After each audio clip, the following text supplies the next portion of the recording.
దేవునికి స్తోత్రం. హల్లెలూయా. ఒక సంవత్సరం ప్రణాళికతో అనుదిన బైబిల్ పఠనం. ఈరోజు 8 డిసెంబర్ 2025. ఈ సంవత్సరంలో ఇది 342వ రోజు. ఈ రోజు కొరకు ఏర్పాటు చేయబడిన బైబిల్ వాక్య భాగాలు పాత నిబంధన దానియేలు గ్రంథము 11, 12 అధ్యాయాలు మరియు కొత్త నిబంధన యోహాను రాసిన 3వ పత్రిక ఒకే ఒక అధ్యాయం. మొదటిగా పాత నిబంధన దానియేలు గ్రంథము 11వ అధ్యాయం. మాదీయుడగు దర్యావేషు మొదటి సంవత్సరమందు మిఖాయేలును స్థిరపరచుటకును బలపరచుటకును నేను అతని యొద్ద నిలువబడితిని.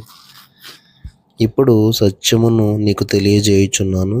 ఏమనగా ఇంకా 3 రాజులు పారసీకము మీద రాజ్యము చేసిన పిమ్మట అందరికంటే అధిక ఐశ్వర్యం కలిగిన 4వ రాజు ఒకడు వచ్చును. అతడు తనకున్న సంపత్తు చేత బలవంతుడై అందరినీ గ్రీకేయుల రాజ్యమునకు విరోధముగా రేపును. అంతలో శూరుడగు ఒక రాజు పుట్టి మహా విశాలమైన రాజ్యము నేలి ఇష్టానుసారముగా జరిగించును. అతడు రాజైన తర్వాత అతని రాజ్యము శిథిలమై ఆకాశపు నలుదిక్కులా విభాగింపబడును. అది అతని వంశపు వారికి గాని అతడు ప్రభుత్వం చేసిన ప్రకారము ప్రభుత్వం చేయువారికి గాని విభాగింపబడదు. అతని ప్రభుత్వము వేరుతో పెరికివేయబడును. అతని వంశపు వారు దానిని పొందరు గాని అన్యులు పొందుదురు. అయితే దక్షిణ దేశపు రాజును అతని అధిపతులలో ఒకడును బలము పొందెదరు. అతడు ఇతని కంటే గొప్పవాడై ఏలును. అతని ప్రభుత్వము గొప్ప ప్రభుత్వమగును. కొన్ని సంవత్సరములైన పిమ్మట వారు ఉభయులు కూడుకొనెదరు. మరియు వారు ఉభయులు సమాధాన పడవలనని కోరగా దక్షిణ దేశపు రాజకుమార్తె ఉత్తర దేశపు రాజునొద్దకు వచ్చును. అయినను ఆమె భుజబలము నిలుపుకొననేరదు. అతడైనను అతని భుజబలమైనను నిలువదు. వారు ఆమెను తీసుకుని వచ్చిన వారిని, ఆమెను కనిన వారిని, ఈ కాలమందు ఆమెను బలపరిచిన వారిని అప్పగించెదరు.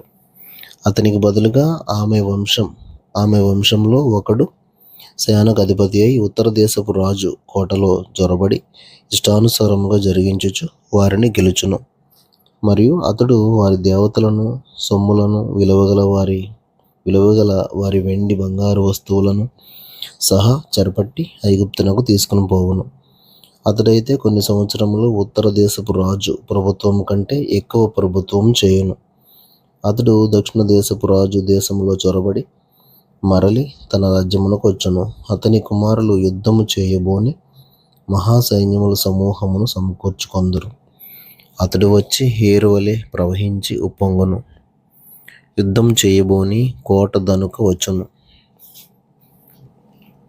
అంతలో దక్షిణ దేశపు రాజు అత్యుగ్రుడై బయలుదేరి ఉత్తర దేశపు రాజుతో యుద్ధం జరిగించును. ఉత్తర దేశపు రాజు గొప్ప సైన్యమును సమకూర్చుకొనినను అది ఓడిపోవును. ఆ గొప్ప సైన్యము ఓడిపోయినందున దక్షిణ దేశపు రాజు మనస్సును అతిశయపడును. వేల కొలది సైనికులను హతం చేసినను అతనికి జయము కానేరదు.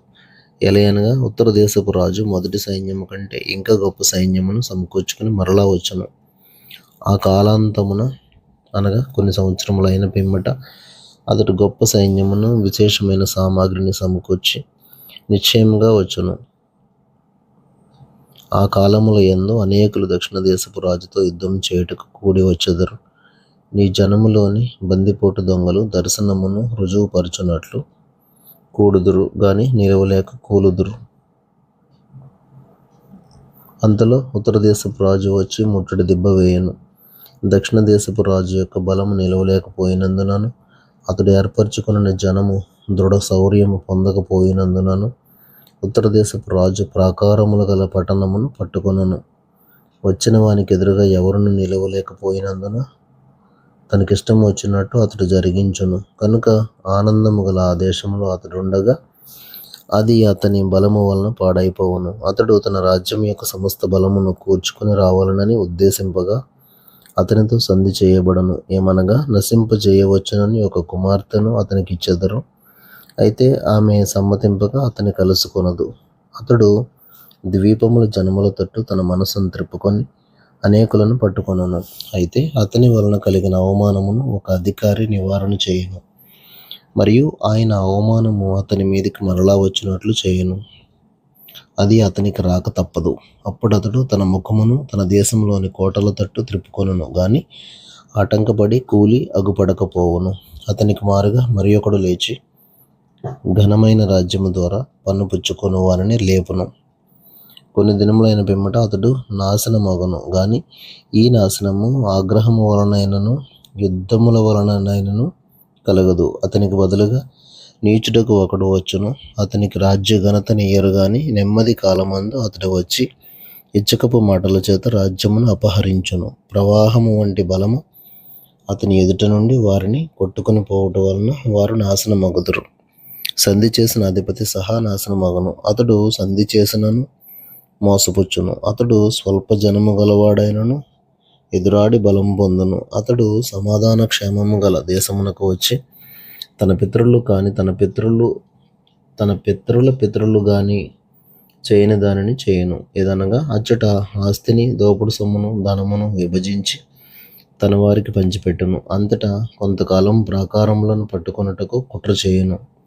అతడు గొప్ప సైన్యమును సమకూర్చుకొని దక్షిణ దేశపు రాజుతో యుద్ధము చేయుటకు తన బలమును సిద్ధపరిచి తన మనస్సును రేపుకొనును. గనుక దక్షిణ దేశపు రాజు గొప్ప సైన్యమును సమకూర్చుకొని మహాబలం గలవాడై యుద్ధమునకు సిద్ధపడును. అతడు దక్షిణ దేశపు రాజునకు విరోధమైన ఉపాయములు చేయను ఉద్దేశించినందున ఆ రాజు నిలవలేకపోవును. ఏమనగా అతని భోజనమును భుజించువారు అతని పాడు చేసెదరు మరియు అతని సైన్యము ఓడిపోవును. గనుక అనేకులు హతులవుదురు. కీడు చేయుటకై ఆ ఇద్దరు రాజులు తమ మనస్సులు స్థిరపరచుకొని ఏక భోజన పంక్తిలో కూర్చుండినను కపట వాక్యములు ఆడెదరు. నిర్ణయ కాలమందు సంగతి జరుగును గనుక వారి ఆలోచన సఫలం కానేరదు. అతడు మిగుల ద్రవ్యం గలవాడై తన దేశమునకు మరలును మరియు పరిశుద్ధ నిబంధనకు విరోధి అయి ఇష్టానుసారంగా జరిగించి తన దేశమునకు తిరిగి వచ్చును. నిర్ణయ కాలమందు మరలి దక్షిణ దిక్కునకు వచ్చును గాని మొదట ఉన్నట్టుగా కడపట నుండదు. అంతటా కిత్తీల ఓడలు అతని మీదకి వచ్చుట వలన అతడు వ్యాకులపడి మరలి పరిశుద్ధ నిబంధన విషయంలో అత్యాగ్రహం గలవాడై తన ఇష్టానుసారంగా జరిగించును. అతడు మరలి పరిశుద్ధ నిబంధనను నిషేధించిన వారెవరని విచారించును. అతని పక్షమున శూరులు లేచి పరిశుద్ధ స్థలపు కోటను అపవిత్రపరిచి అనుదిన బలి నిలిపివేసి నాశనమును కలుగజేయు హేయమైన వస్తువును నిలవబెట్టుదురు. అందుకతడు ఇచ్చకపు మాటలు చెప్పి నిబంధనను అతిక్రమించు వారిని వశపరచుకొనును. అయితే తమ దేవుని ఎరుగువారు బలము కలిగి గొప్ప కార్యములు చేసెదరు. జనములో బుద్ధిమంతులు అనేకులకు బోధించుదురు గాని వారు బహుదినములు ఖడ్గము వలనను అగ్ని వలనను కృంగి చెరపట్టబడి హింసింపబడి దోచబడుదురు. వారు కృంగిపోవు సమయమందు వారికి స్వల్ప సహాయం దొరకను. అయితే అనేకులు ఇచ్చకపు మాటలు చెప్పి వారిని హత్తుకొందురు గాని నిర్ణయకాలం ఇంకా రాలేదు గనుక అంత్యకాలం వరకు జనులను పరిశీలించుటకును పవిత్రపరచుటకును బుద్ధిమంతులలో కొందరు ఆ రాజు ఇష్టానుసారముగా జరిగించి తను తాను హెచ్చించుకొనుచు అతిశయపడుచు ప్రతి దేవత మీదను దేవాది దేవుని మీదను గర్వంగా మాట్లాడుచు ఉగ్రత సమాప్తి అగు వరకు వృద్ధి పొందును. అంతటా నిర్ణయించినది జరుగును. అతడు అందరికంటే ఎక్కువగా తను తాను హెచ్చించుకొనును గనుక తన పితరుల దేవతలను లక్ష్యపెట్టాడు మరియు స్త్రీల కాంక్షిత దేవతను గాని ఏ దేవతను గాని లక్ష్యపెట్టాడు. అతడు తన పితరులెరుగని దేవతను అనగా ప్రాకారముల దేవతను వారి దేవతకు మారుగా గనపరచును. బంగారును వెండిని విలువగల రాళ్లను మనోహరమైన వస్తువులను అర్పించి ఆ దేవతను గనపరచును. మరియు ఈ క్రొత్త దేవతను ఆధారం చేసుకుని కోటలకు ప్రాకారములు కట్టించి నూతన విధముగా తన వారికి మహాఘనత కలుగజేయును. దేశమును క్రయమునకు విభజించి ఇచ్చి అనేకుల మీద తన వారికి ప్రభుత్వం ఇచ్చును. అంత్యకాలమందు దక్షిణ దేశపు రాజు అతనితో యుద్ధం చేయను మరియు ఉత్తర దేశపు రాజు రథములను గుర్రపు రౌతులను అనేకమైన ఓడలను సమకూర్చుకొని తుఫాను వలె అతని మీద పడి దేశముల మీదుగా ప్రవాహం వలె వెళ్ళను. అతడు ఆనంద దేశమును ప్రవేశించుట వలన అనేకులు కూలుదురు గాని ఎదోమీయులను, మోయాబీయులను, అమ్మోనీయులలో ముఖ్యులను అతని చేతుల నుండి తప్పించుకొనెదరు. అతడు ఇతర దేశముల మీదికి తన సేన నంపించెను. ఐగుప్తు సహా తప్పించుకొన నేరదు. అతడు విలువగల సమస్త బంగారు వెండి వస్తువులను, ఐగుప్తు యొక్క విలువగల వస్తువులన్నిటినీ వశపరుచుకొని లూబీయులను, కుషీయులను తనకు పాదసేవకులుగా చేయను. అంతటా తూర్పు నుండి ఉత్తరము నుండి వర్తమానములు వచ్చి అతని కలతపరచును. గనుక అత్యాగ్రహం కలిగి అనేకులను పాడు చేయుటకును, నశింపజేయుటకును అతడు బయలుదేరును. కాబట్టి తన నగరు డేరాను సముద్రములకును, పరిశుద్ధ ఆనందములు గల పర్వతమునకును మధ్య వేయును. అయితే అతనికి నాశనం రాకుండుటకై సహాయం చేయువాడెవడును లేకపోవును. దానియేలు గ్రంథము 12వ అధ్యాయం. ఆ కాలమందు నీ జనుల పక్షమున నిల్చున్నటి మహా అధిపతియగు మిఖాయేలు వచ్చును. అప్పుడు నీ జనులు రాజ్యంగా కూడిన కాలం మొదలుకొని ఈ కాలం వరకు ఎన్నటికిని కలిగినంత ఆపద కలుగును. అయితే నీ జనులలో గ్రంథమునందు దాఖలైన వారెవరో వారు తప్పించుకొందురు.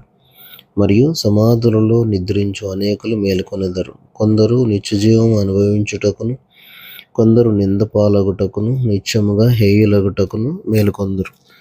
బుద్ధిమంతులైతే ఆకాశ మండలములోని జ్యోతులను పోలిన వారై ప్రకాశించెదరు.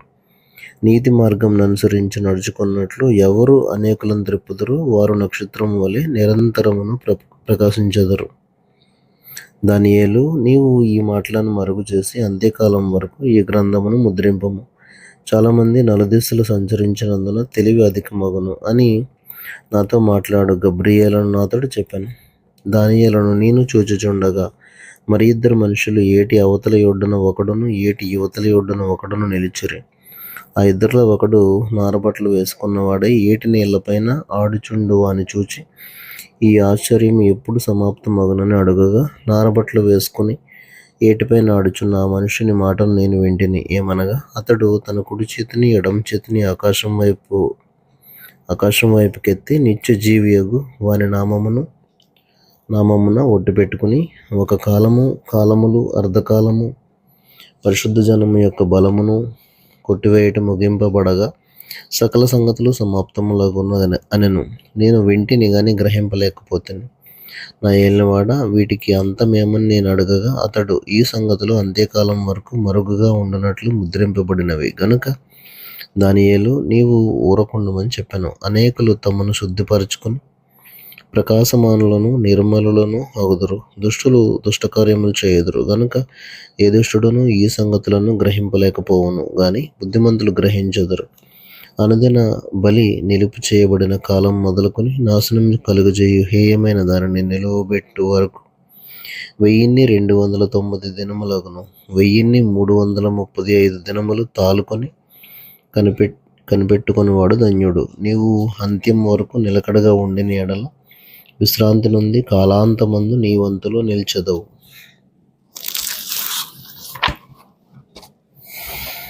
క్రొత్త నిబంధన యోహాను రాసిన 3వ పత్రిక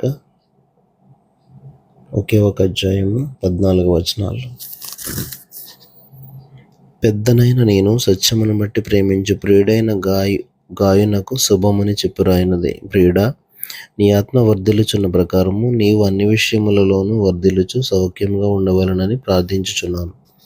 నీవు సత్యమును అనుసరించి నడుచుకొంచున్నావు గనుక సహోదరులు వచ్చి నీ సత్య ప్రవర్తనను గూర్చి సాక్ష్యం చెప్పగా విని బహుగా సంతోషించుతిని. నా పిల్లలు సత్యమును అనుసరించి నడుచుకొనుచున్నారని వినుట కంటే నాకు ఎక్కువైన సంతోషం లేదు. ప్రియుడా, వారు పరదేశులైనను సహోదరులుగా ఉన్న వారికి నీవు చేసినదల్లా విశ్వాసకి తగినట్టుగా చేయుచున్నావు. వారు నీ ప్రేమను గూర్చి సంఘం ఎదుట సాక్ష్యమిచ్చరి. వారి అన్యజనుల వలన ఏమీయో తీసుకొనక ఆయన నామం నిమిత్తము బయలుదేరి గనుక దేవునికి తగినట్టుగా నీవు వారిని సాగనంపిన ఎడల నీకు యుక్తముగా ఉండును. మనము సత్యమునకు సహాయకులమవునట్టు అట్టివారికి ఉపకారం చేయబద్ధులమై ఉన్నాము. నేను సంఘమునకు ఒక సంగతి రాసితిని. అయితే వారిలో ప్రధానత్వం కోరుచున్న థియోత్రేఫే మమ్మను అంగీకరించుటలేదు. వాడు మమ్మను గూర్చి చెడ్డ మాటలు వదరుచు అది చాలనట్టుగా సహోదరులను తానే చేర్చుకొనక వారిని చేర్చుకొన మనస్సు గల వారిని కూడా ఆటంకపరచుచు సంఘములో నుండి వారిని వెలివేయుచున్నాడు. అందుచేత నేను వచ్చినప్పుడు వాడు చేయుచున్న క్రియలను జ్ఞాపకం చేసుకొందును. ప్రియుడా, చెడు కార్యమును కాక మంచి కార్యమును అనుసరించి నడుచుకొను. మేలు చేయవాడు దేవుని సంబంధి, కీడు చేయవాడు దేవుని చూచినవాడు కాడు. దేమేత్రియు అందరి వలనను సత్యము వలనను మంచి సాక్ష్యం పొందినవాడు. మేము కూడా అతనికి సాక్ష్యం ఇచ్చుచున్నాము. మా సాక్ష్యం సత్యమైనదని నీవెరుగుదువు. అనేక సంగతులు నీకు రాయవలసి ఉన్నది, కానీ సిరాతోనూ కలముతోనూ నీకు రాయ నాకు ఇష్టం లేదు. శీఘ్రముగా నిన్ను చూడ నిరీక్షించుచున్నాను. అప్పుడు ముఖాముఖిగా మాట్లాడుకొనదం. నీకు సమాధానం కలుగునుగాక. మన స్నేహితులు నీకు వందనములు చెప్పుచున్నారు. నీ యొద్దనున్న స్నేహితులకు పేరు పేరు వరుసను వందనములు చెప్పము. దేవుడు తన పరిశుద్ధ వాక్యమును మన వినికిడిలో దీవించునుగాక. ఆమేన్.